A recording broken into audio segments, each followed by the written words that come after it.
What's up, my people? This is your man DX. Before I say anything, I would like to remind you guys to click the notification bell on the right side right there so you can be notified whenever I drop a new video. Now let's go. I was thinking today about another conversation that we truly need to have over here on our side of town. I made a comment a few days ago on a video that I uploaded, and I said that black people cannot be racist. I got a couple of comments saying that I was wrong about that, and that led me to thinking. So I'm going to clarify a little bit today, and hopefully, I'm going to explain this comment that I made with the help of Dr. Claude Anderson. So anyway, I believe that we have fundamental mismatches in our minds in terms of what the word racism means and what the actual act of being racist means. So we have to come to a fundamental understanding of these terms, and we need to get on the same page. First of all, I'm embracing my role as a teacher now, and part of my job as a teacher is to teach you guys how to think. Not tell you what to think, but teach you how to think. And the first step in this, I would like to say, is that I want you guys to start thinking in terms of what is not always obvious, if you get my meaning. Thinking outside the box and unconventionally, and even thinking about things in terms of what is not seen instead of just what is seen and heard in front of you. In other words, into other realms of thought. Okay, so this is a tricky process and it takes some practice. So, let me start with this. Cultures and societies are designed, okay? Have you ever heard anyone say that you make your own reality? It's literally true. You can say a certain thing enough times and speak it into existence. You can think a thing in so many times that you can think it into existence. It's literally true. And in this way, cultures and societies, and even just on the micro level, families and little relationships are designed. You make your own reality. For instance, you define the terms within your household. If you're the parents who run the household, you determine, for instance, how late your 13-year-old can stay out or whatever.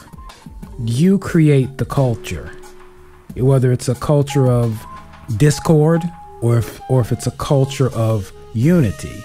You create that. You create the environment. So in the same way, on a macro level, your society has been designed over a period of decades or whatever the case may be. Your society is designed, right? And one of the ways that they do this is through information. Follow me here.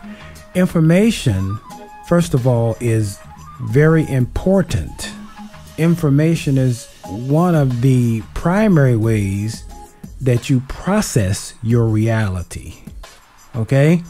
Also, information is one of the primary ways that you fight a war, which you are in right now.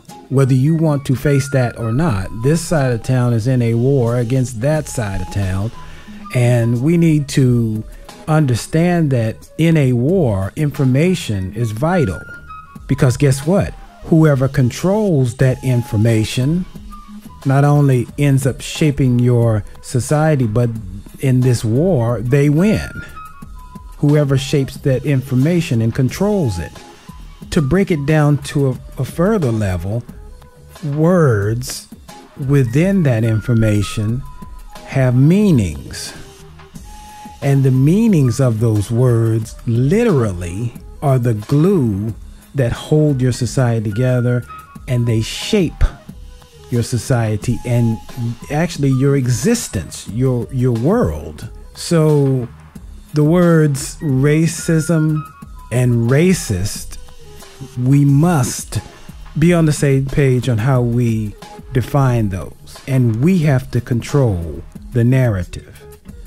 The meanings of those have to be clear in our minds, right?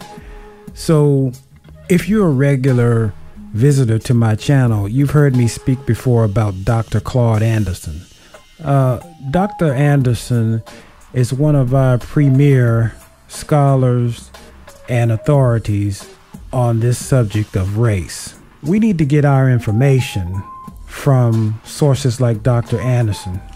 He is, I believe, one of the individuals who is still here with us, who possesses the keys to get us out of the situation that we see ourselves in at this moment in time.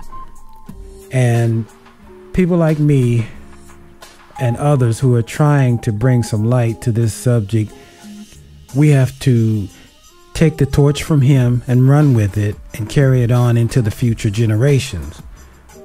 This speech from Dr. Anderson is from somewhere in the 1990s. It's a 2-minute clip. Listen closely now. The whole problem goes back to 1619. In 1619, there was no such thing. Y'all be clear on this.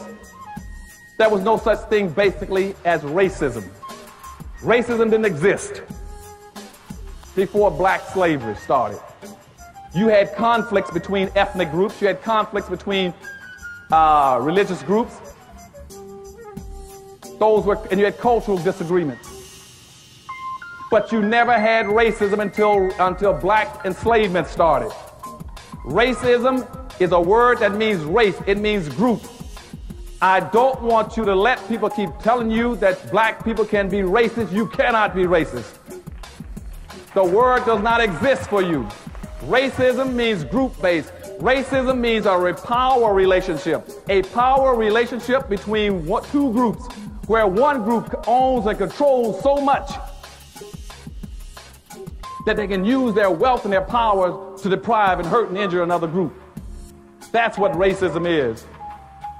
And no place can you find a black person on earth that could be a racist.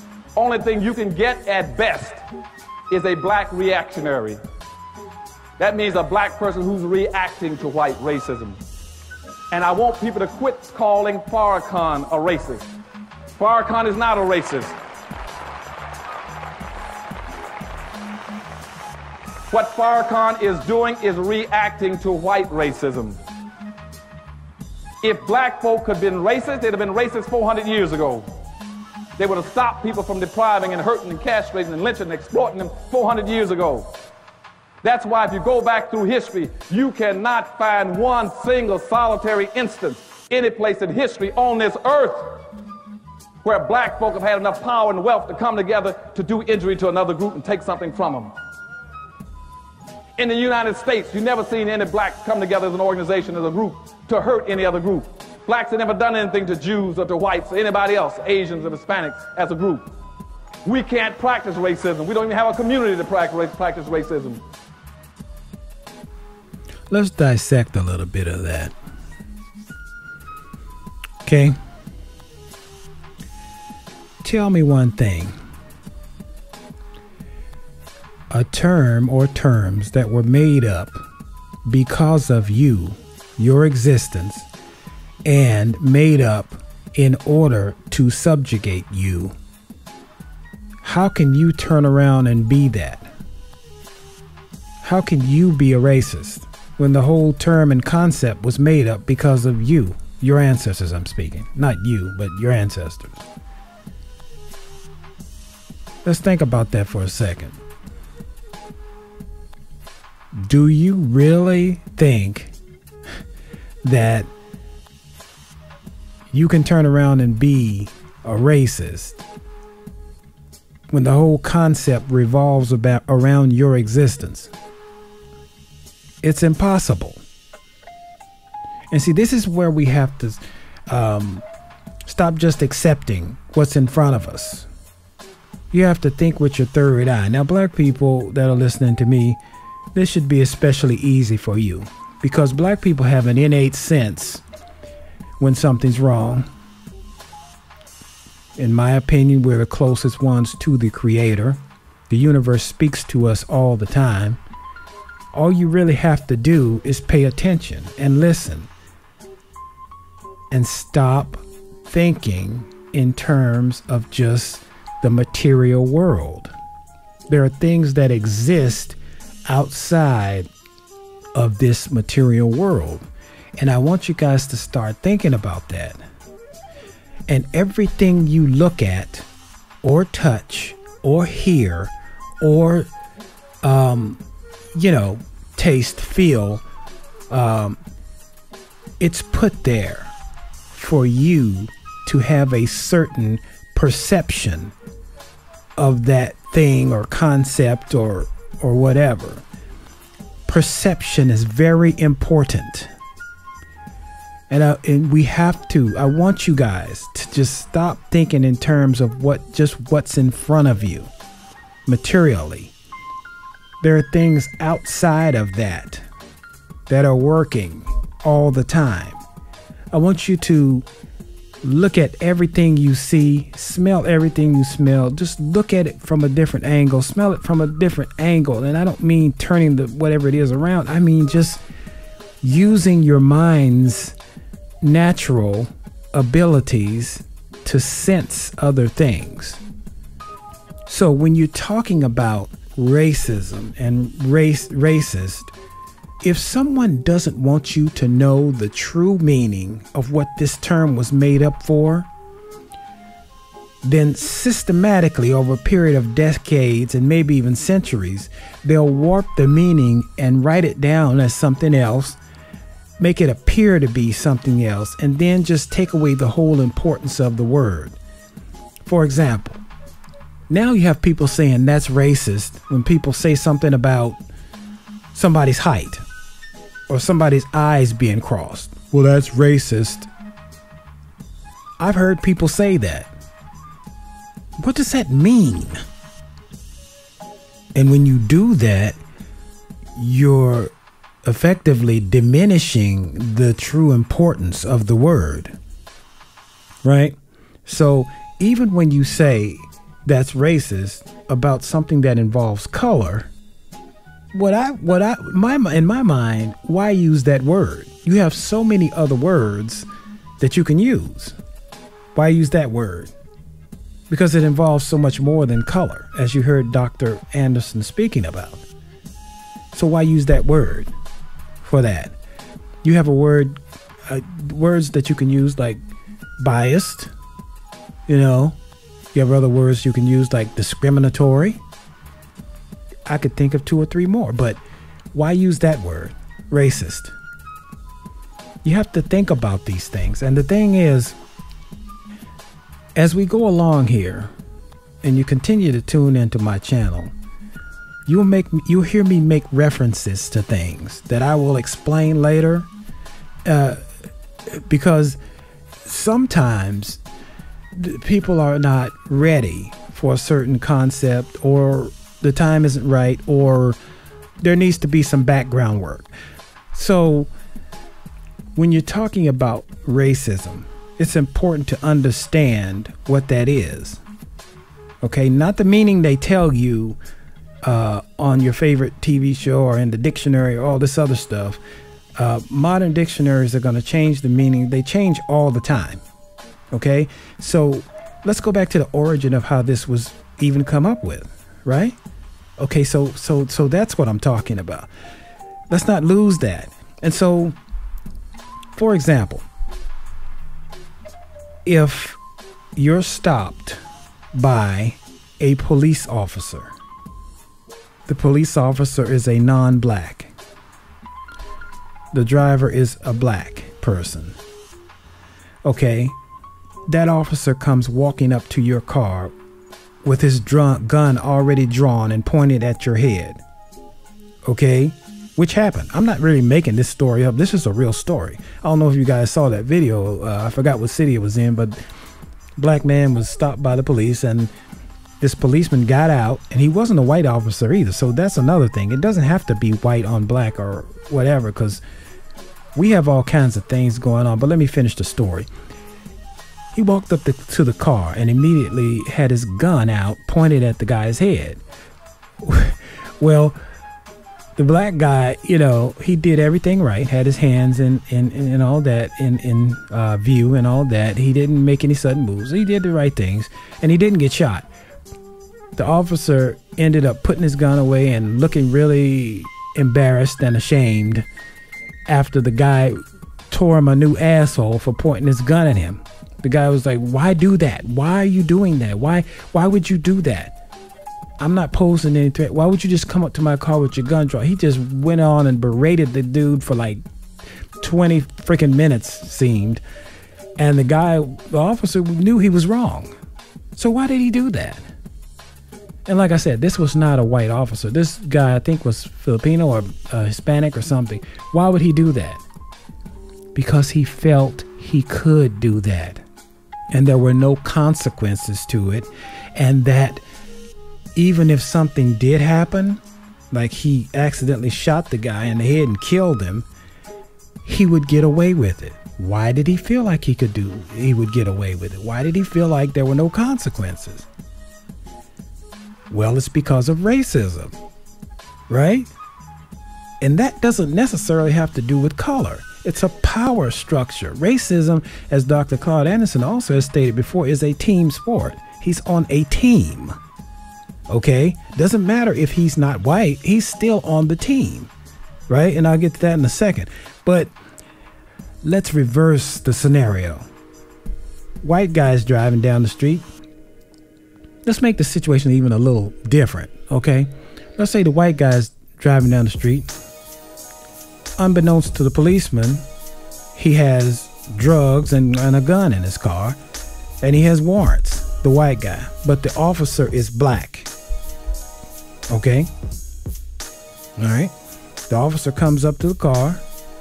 No big deal. No guns drawn, anything, because he knows, the black officer knows, I can't be doing stuff like that because they're not gonna back me. Okay, they're gonna throw the book at me if I do something like pointing a gun at somebody for no reason.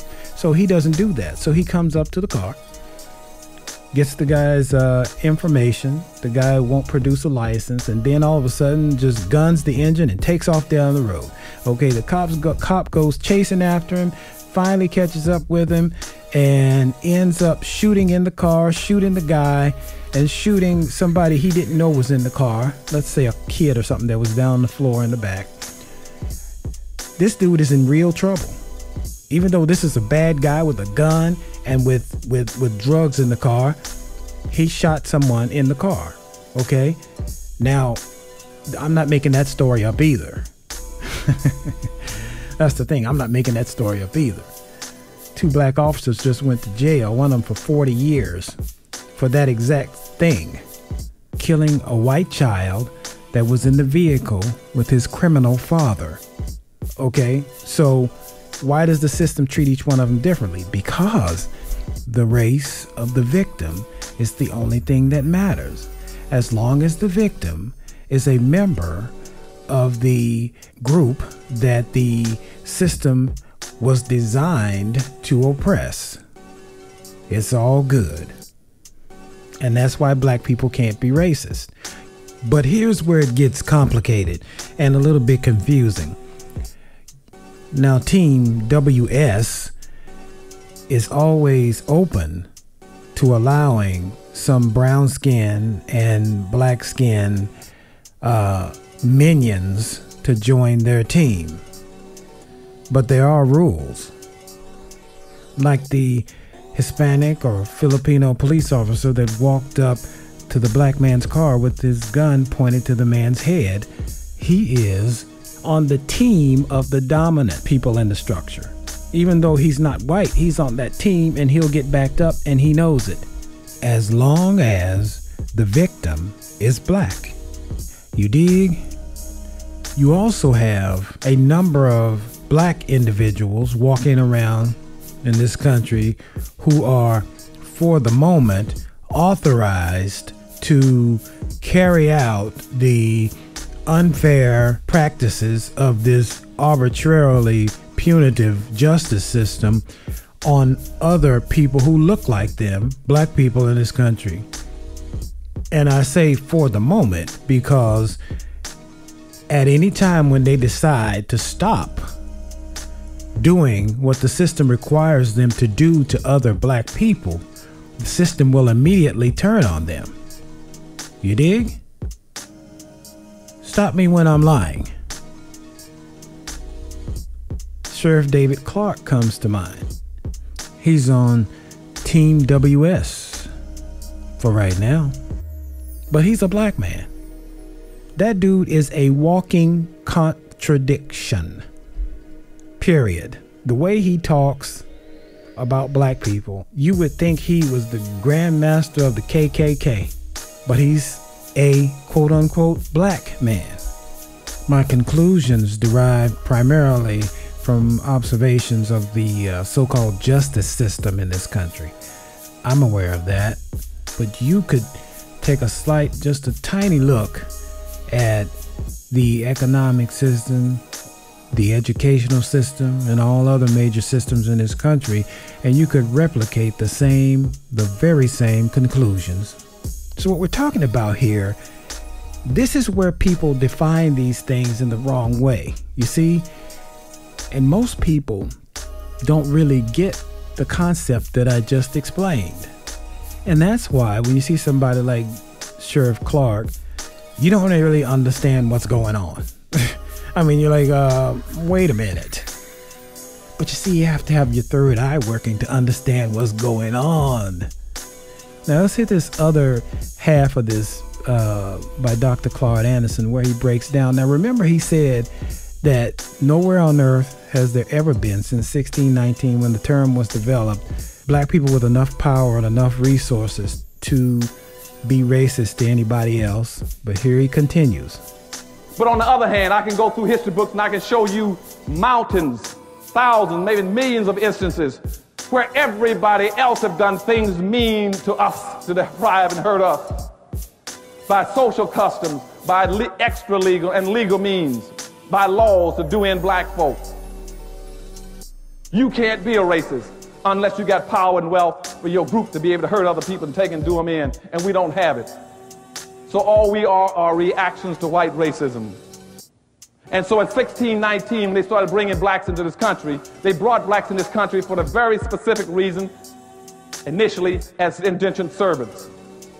They were sold off a Dutch ship for water and supplies.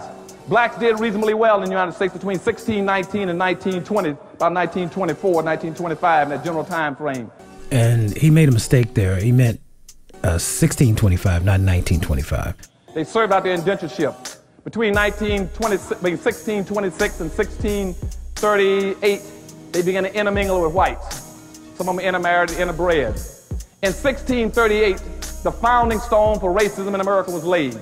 The state of Maryland. The state of Maryland put out the first public edict that started racism for blacks in America.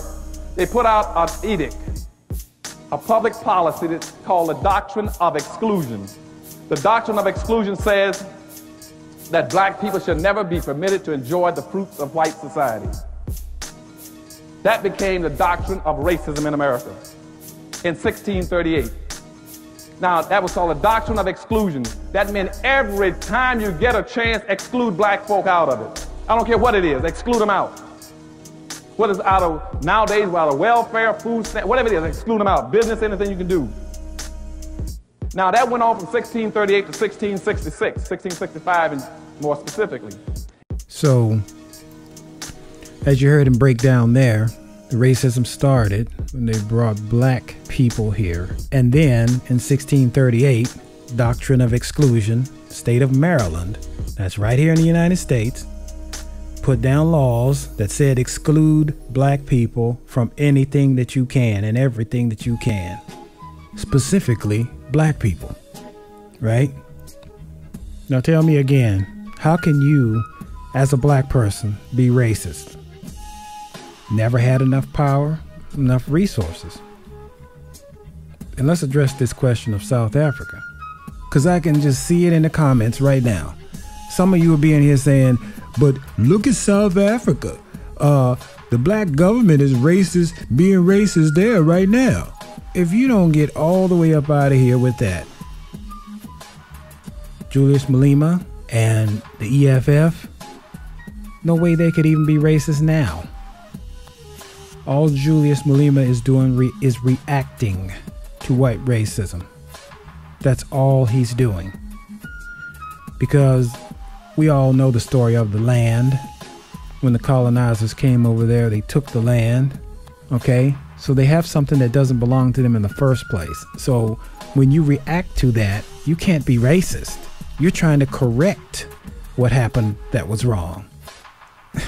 You're not trying to do someone wrong. You're trying to correct what happened that was wrong. And those are just facts, people.